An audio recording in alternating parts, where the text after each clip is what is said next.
বন্ধুরা, শুনতে কি পাও? আজকে একটা গল্প বলবো, সেটা একটু মন দিয়ে শুনে যাও। গল্পটা হলো তোমাদের সকলের পরিচিত দুটো জিনিস নিয়ে।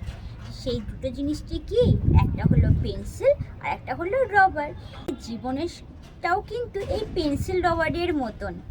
পেন্সিল যাই আমাদেরকে শেখায় যে ভুল করলেও কখনো থেমে যেও না, বরং আবার নতুন করে লেখা শুরু করো। পেন্সিল যত ব্যবহার করবে তার শেষ কিন্তু তত ছোট হতে থাকবে, তবুও সে কিন্তু থেমে থাকে না, তার কাজ করেই যায়। ঠিক তেমনই জীবনে সফল হতে গেলে পরিশ্রম, ত্যাগ আর ধৈর্যের সাথে এগিয়ে যেতে হবে। আবার অন্যদিকে এই রবার আমাদেরকে শেখায় ভুল করাটা কোনো অপরাধ নয়, কিন্তু ভুলকে সংশোধন না করাটাই জীবনের সবচেয়ে বড় ভুল।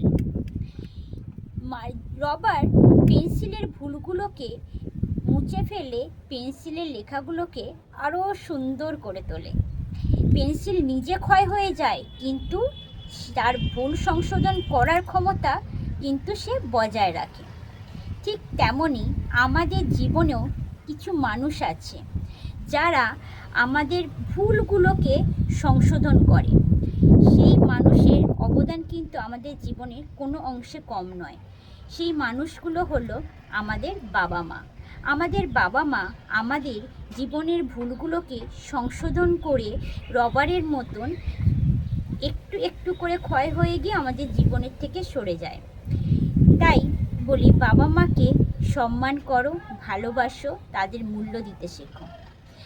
একটা কথা মনে রাখবে, ভুল করাটা কোনো অপরাধ নয়, কিন্তু ভুলকে সংশোধন করে তার থেকে শিক্ষা নিয়ে এগিয়ে যাওয়াটাই আমাদের জীবনের মূল ধর্ম।